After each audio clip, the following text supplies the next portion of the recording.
en déplacement dans la commune de Tain-l'Hermitage, dans la Drôme, ce mardi 7 juin, Emmanuel Macron a reçu une gifle lors d'un bain de foule.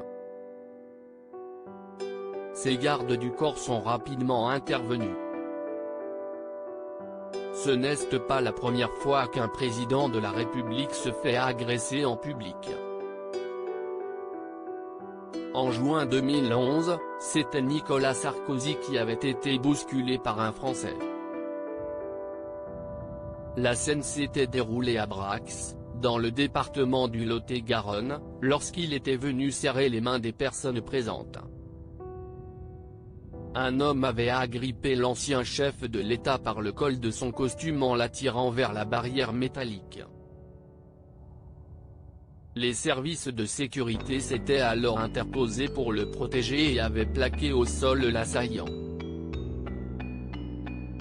L'agresseur, Herman Fusté, âgé d'une trentaine d'années, était agent d'accueil au Conservatoire de musique et de danse d'Agen.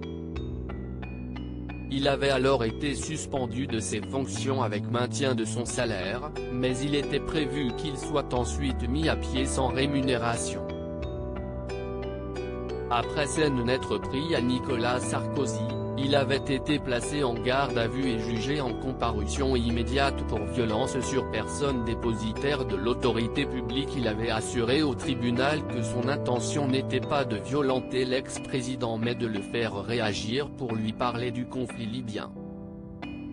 Un président qui n'a pas porté plainte, c'était plutôt un coup de gueule qu'un point dans la gueule. Les gens qui me connaissent savent que je ne suis pas violent, avait assuré Herman Fusté.